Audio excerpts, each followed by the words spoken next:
Hello दोस्तों, आज के इस क्लास में जितने भी 10th क्लास के स्टूडेंट हैं, खासकर आप लोगों को बता दें कि पिछले 2 वीडियो में हम लोगों ने फिजिक्स का वीवीआई ऑब्जेक्टिव फर्स्ट चैप्टर का और केमिस्ट्री का वीवीआई ऑब्जेक्टिव फर्स्ट चैप्टर का कंप्लीट कर चुके थे। आज की इस क्लास में हम लोग बायोलॉजी का 10th क्लास का फर्स्ट चैप्टर लाइफ प्रोसेस का जितना भी मोस्ट इंपोर्टेंट वीवीआई क्वेश्चन होगा, ओनली 25 क्वेश्चन आप लोग के लिए लेकर आया है। और आप जितने भी स्टूडेंट इस क्लास को देखेंगे, कॉपी में इन सभी क्वेश्चन को नोट कर लें, क्योंकि इसमें से अधिकांश क्वेश्चन आपको एग्जाम में देखने को मिलेगा। और इसके अलावा, इस वीडियो के अलावा आगे जितने भी चैप्टर होंगे, उन सभी चैप्टर का मस्ट वीवीआई ऑब्जेक्टिव आप लोग के लिए हम प्रोवाइड कराते रहेंगे। बस आप लोग चैनल के साथ जुड़े रहें। चलिए बिना लेट किए हम क्लास में स्टार्ट करते हैं और फर्स्ट क्वेश्चन से लाइफ प्रोसेस का पहला क्वेश्चन स्टार्ट करेंगे, जो कि काफी इंपोर्टेंट क्वेश्चन लिया गया है आप लोगों के लिए। और पहला क्वेश्चन आपके सामने हाजिर है। इसके पहले वाले क्वेश्चन अगर आप क्लास नहीं देखे होंगे फिजिक्स के और केमिस्ट्री के, तो लाइव क्लास में जाकर आप लोग देख सकते हैं, वहाँ पे टोटल टॉपिक मौजूद है। आज की क्लास में हम लोग बायोलॉजी का फर्स्ट चैप्टर लाइफ प्रोसेस का क्वेश्चन को कवर करेंगे। फर्स्ट क्वेश्चन पहले ही बता दिए कि जितने भी क्वेश्चन होंगे मोस्ट इंपोर्टेंट और कई बार एग्जाम में पूछा गया वो क्वेश्चन होगा। जितने भी क्वेश्चन आ जाएंगे सब क्वेश्चन एग्जाम में पूछे हुए होंगे। पहला क्वेश्चन है, निम्नलिखित में कौन उत्सर्जी अंग है? निम्न में कौन है जिसे उत्सर्जी अंग का मतलब क्या होता है? जो उत्सर्जन की क्रिया में हमारी मदद करता है। और उत्सर्जन का मतलब क्या होता है? वैसे अवशिष्ट पदार्थ जो हमारे शरीर से बाहर निकाल दिए जाते हैं, उन पदार्थों को हम लोग उत्सर्जी पदार्थ के नाम से जानते हैं। और जो अंग इस कार्य को करते हैं उसे उत्सर्जी अंग कहते हैं। इसमें ऑप्शन दिया हुआ है वृक्क, आंख, अग्न्याशय या कोई नहीं। तो इसमें उत्सर्जी अंग के रूप में माना जाता है किसको? वृक्क को, किडनी को। किडनी एक उत्सर्जी अंग है। अगला क्वेश्चन की बात कर लेते हैं, नेक्स्ट क्वेश्चन की बात कर लेते हैं। कॉपी में इन सब क्वेश्चन को आप नोट करते चले। अगला क्वेश्चन की बात करते हैं।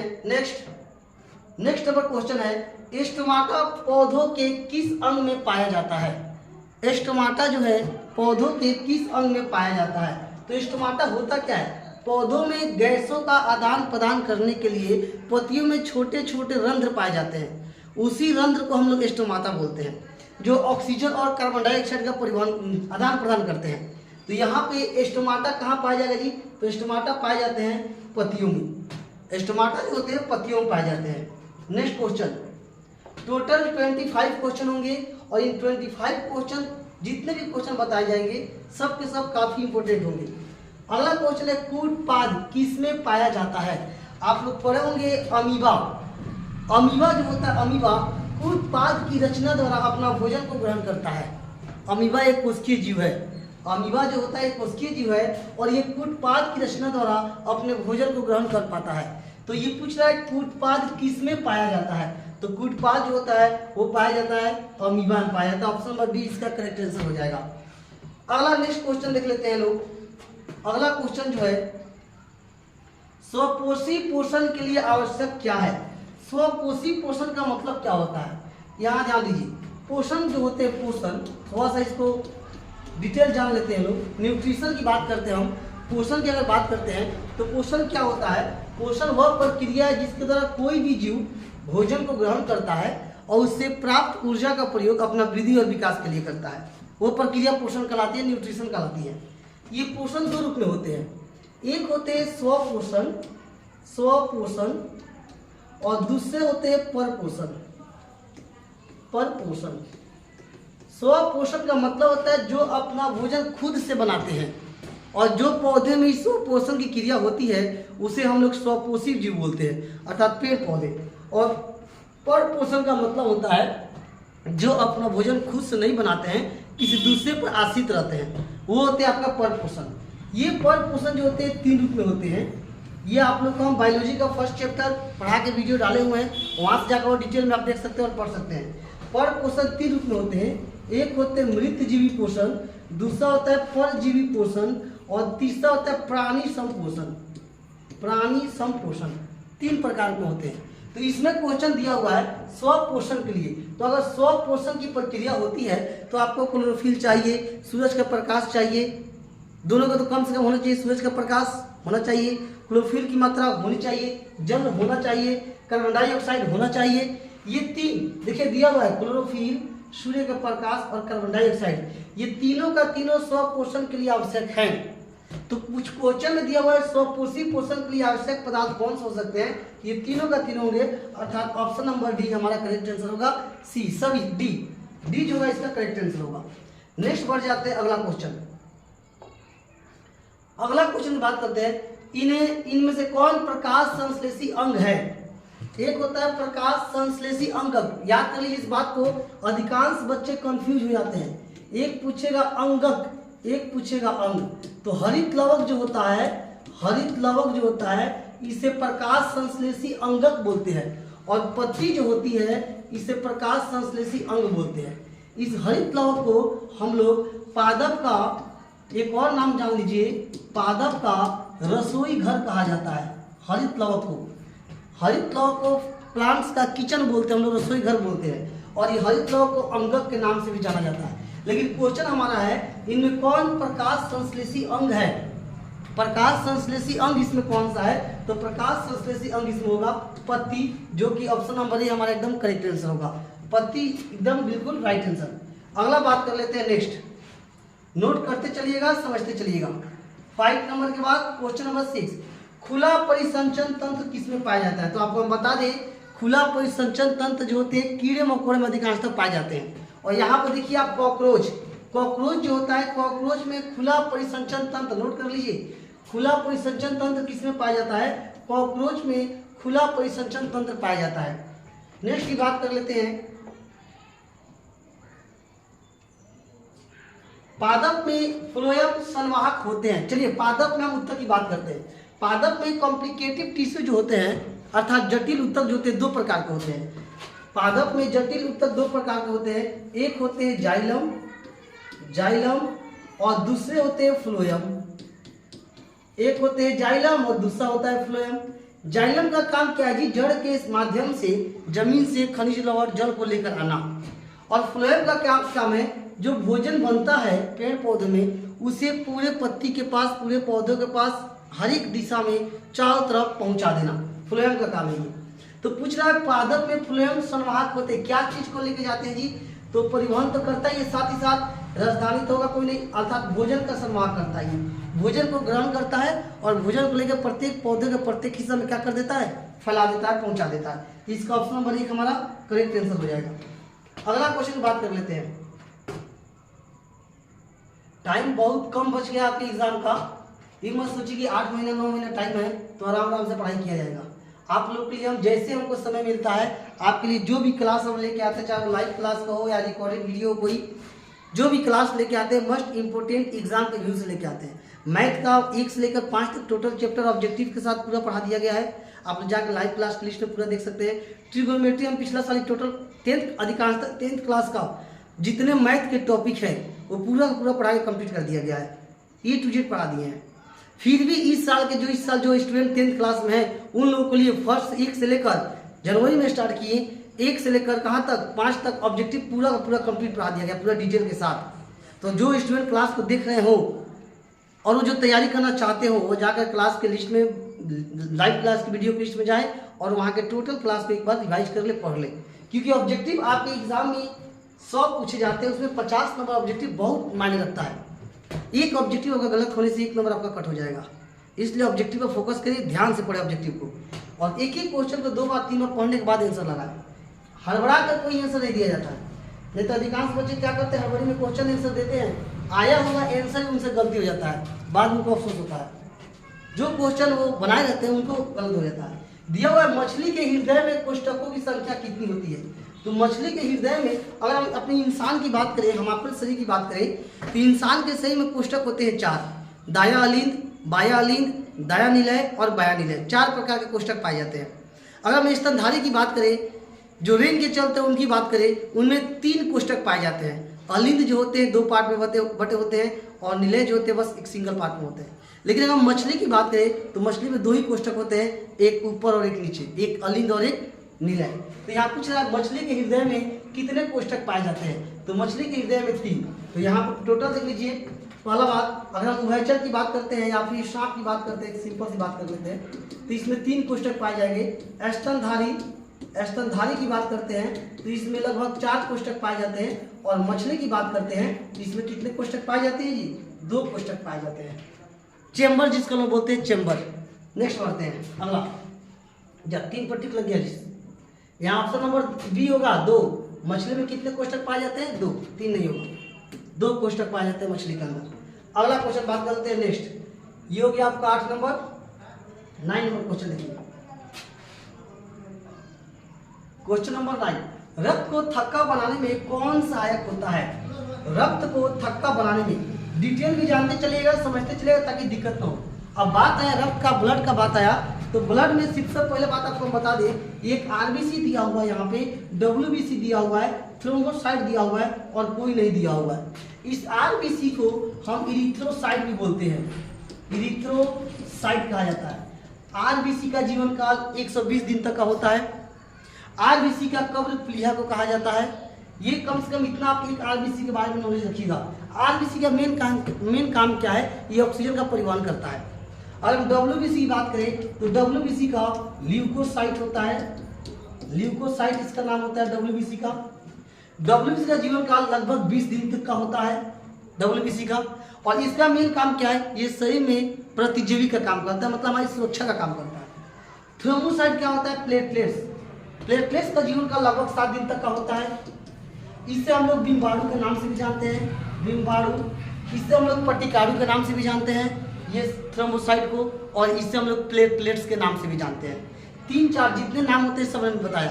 थ्रोम्बोसाइट भी बोलते हैं, प्लेटलेट्स भी बोलते हैं, बिम्बाणु भी बोलते हैं, पट्टिकाणु भी बोलते हैं थ्रोम्बोसाइट को।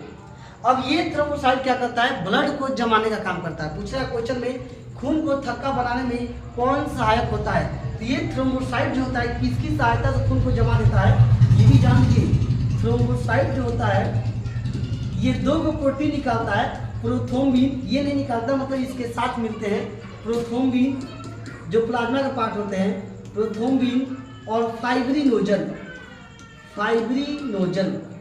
ये तीनों मिलकर विटामिन के की सहायता से खून को जमा देता है, सब थक्का बना देता है सब। लेकिन बॉडी के अंदर ये नहीं जमा पाते हैं। इसका मेन रीजन ये है कि बॉडी के अंदर हिपेरिन जो होता है, हिपेरिन ये याद रखिएगा, नोट कर लीजिएगा, हिपेरिन जो होता है खून को बॉडी के अंदर जमने से रोकता है, हिपेरिन होता है। तो हमको लगता है ये क्वेश्चन पूरा का पूरा आपको डिटेल एकदम समझ में आ गया होगा। नेक्स्ट क्वेश्चन की बात कर लेते हैं। अगला क्वेश्चन आ जाएंगे 9 के बाद 10। अगला क्वेश्चन दिया हुआ है, रक्त में आयरन की कमी से कौन सा रोग होता है। एक बात जान लीजिए, रक्त में आयरन की मात्रा होती है, आप पढ़ेंगे हीमोग्लोबिन के कारण खून का रंग लाल होता है। हीमोग्लोबिन के कारण खून का रंग लाल होता है। तो ये 2 चीज के मिलने से बना होता है, एक होता है हीमो और दूसरा होता है ग्लोबिन। हीमो जो होता है एक वर्णक है जो प्रोफाइलिंग कॉम्प्लेक्स Fe+ से बना होता है, यानी कि इसमें लोहा की मात्रा है, इसी हीमो में पाया जाता है लोहा की मात्रा। तो पूछ रहा है रक्त में अगर आयरन की कमी हो जाए, लोहा की कमी हो जाए, तो उसे क्या कहते हैं, उसे बोलते हैं हम लोग एनीमिया, एनीमिया बोला जाता है। रक्त में अगर लोहा की कमी हो जाती है तो उसे हम लोग एनीमिया के नाम से जानते हैं।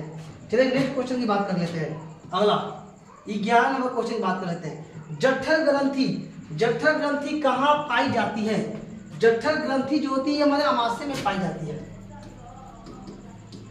अमाशय में जठर ग्रंथि पाई जाती है, जठर ग्रंथि पाई जाती है। और इस जठर ग्रंथि से जठर रस निकलता है, और ये जठर रस 2 रूप में निकलता है, एक निकलता है पेप्सिन और दूसरा निकलता है रेनिन।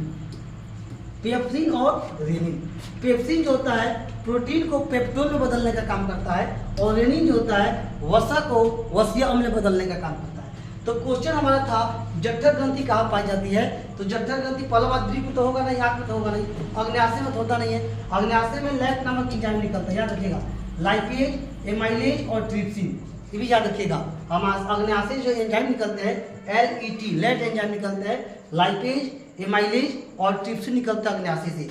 और ये जो अमाशय आपको दिखाई दे रहा है, ये अमाशय हमारा करेक्ट आंसर होगा, क्योंकि जठर ग्रंथि जो है अमाशय में पाई जाती है, जहाँ से जठर रस निकलते हैं। नो डाउट इस क्वेश्चन में। नेक्स्ट बढ़ते हैं 12 नंबर क्वेश्चन। पूरा डिटेल के साथ समझा रहे हैं, बस आप लोग लास्ट तक पूरा क्लास देखते रहें।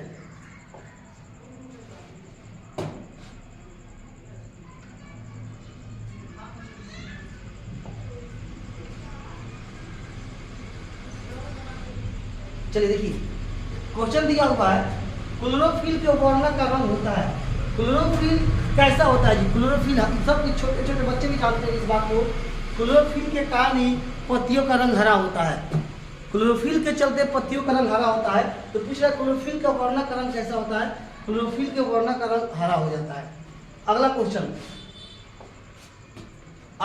जो है, नेक्स्ट क्वेश्चन जो है, कवक में पोषण की कौन सी विधि होती है? कवक मरे हुए जीवों को नष्ट करने का काम करता है। कवक छोटे छोटे जो होते हैं मरे हुए जीवों को नष्ट करते हैं। तो ये कवक जो होते हैं मरे हुए जीवों को खाते हैं, इसलिए इसके अंदर जो पोषण होंगे वो मृत जीवी पोषण होंगे। ऑप्शन नंबर सी हमारा करेक्ट आंसर हो जाएगा। कवक में कौन सी पोषण? तो कवक के अंदर मृत जीवी पोषण पाई जाती है। नेक्स्ट क्वेश्चन, मात्र 25 क्वेश्चन आप लोग लेकर आए गया बालक, और इसको आप लोग जरूर कॉपी में नोट करेंगे। रक्षित कोशिकाएं कहाँ पाई जाती हैं? रक्षित कोशिकाएं जो है कहाँ पाई जाती है? रक्षित कोशिकाएं जो होती है पत्तियों में ही पाई जाती है। Option number C. Next question, ये आ गया क्वेश्चन जी, बहुत बढ़िया। सबसे अधिक बार एग्जाम में पूछा जाने वाला मस्ट वीवीआई क्वेश्चन आपके सामने है। मानव हृदय में पाए जाते हैं। मानव हृदय में क्या पाए जाते हैं जी? 2 वेस्प होता है। वेस्प का मतलब क्या होता है समझिए। वेस्प का मतलब होता है कोष्ठक, चैम्बर जिसको हम लोग बोलते हैं, कोष्ठक जिसे हम लोग चैम्बर भी बोलते हैं। तो मानव हृदय में जस्ट हम बताए हैं कितने कोष्ठक होते हैं? 4 कोष्ठक पाए जाते हैं। अगला नेक्स्ट क्वेश्चन है 16, मैग्नीशियम किसमें पाया जाता है? मैग्नीशियम पाया जाता है क्लोरोफिल में। क्लोरोफिल के अंतर्गत मैग्नीशियम पाया जाता है। अगला जो क्वेश्चन है, ये सब छोटे छोटे क्वेश्चन है, काफी फास्ट लिखते चलिएगा। अगला क्वेश्चन है पाचन की क्रिया पूर्ण कहाँ होती है? 2 चीज पूछेगा, पाचन क्रिया स्टार्टिंग कहाँ पे होती है और पाचन क्रिया पूर्ण कहाँ पे हो जाती है। तो पाचन क्रिया जो स्टार्ट होता है वो हमारे मुख से होता है, और पाचन क्रिया जो पूर्ण होती है वो जाके हमारे कहाँ पे होती है? छोटी आंत में पूर्ण हो जाती है। छोटी आंत में स्मॉल इंटेस्टाइन जिसको हम बोलते हैं, तो छोटी आंत में पाचन क्रिया क्या हो जाती है? कंप्लीट हो जाती है।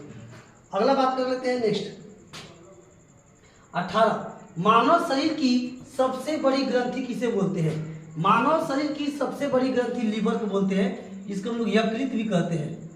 लेकिन अगर ये पूछ दे मानव शरीर की सबसे छोटी ग्रंथि किसे बोलेंगे, तो मानव शरीर की सबसे छोटी ग्रंथि जो होती है पीयूष ग्रंथि होती है, जिसे मास्टर ग्लैंड बोलते हैं, जिसको पिट्यूटरी ग्रंथि के नाम से भी जाना जाता है। ये मस्तिष्क में पाया जाता है। अगला क्वेश्चन नेक्स्ट क्वेश्चन बोलिए, मछली का मुख्य श्वसन, मछली क्या चीज से सांस लेती है?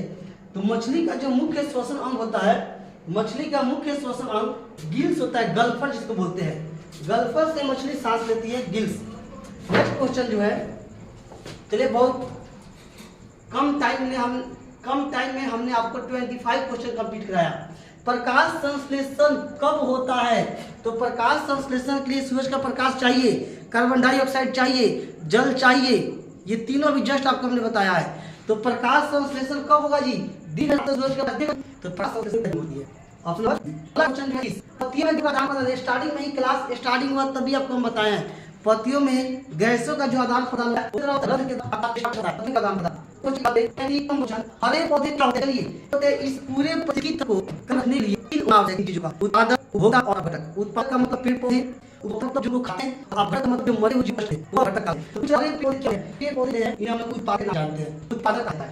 नेक्स्ट 20 आहार भाग का सबसे लंबा भाग, पूरे आहार की लंबाई होती है 8 से 10 मीटर, और उससे सबसे बड़ा छोटी होती है 6 मीटर तक। याद कीजिए आहार ना बोलते हैं, तो उससे लंबा होगा वो तो आगे है। अगला क्वेश्चन आपसे 2 सवाल, ऑक्सीजन क्या है? ऑक्सीजन है, ऑक्सीजन पौधों के अंदर हार्मोन पाए जाते हैं, ऑक्सीजन होते हैं, जिब्रेलिन होते हैं, साइटोकाइनिन होते हैं, ये पौधों के अंदर पाए जाने वाले हार्मोन। तो ऑक्सीजन से आगे आई जब नहीं होगा ऑक्सीजन क्या है? ये पादप हार्मोन है। अगला क्वेश्चन लास्ट और अंत एक तो अम्बा या जो लीजिए, एक पूछता है अम्बा और एक पूछता है हाइड्रा, 2 चीज। तो अम्बा में द्विखंड पर क्या होती है?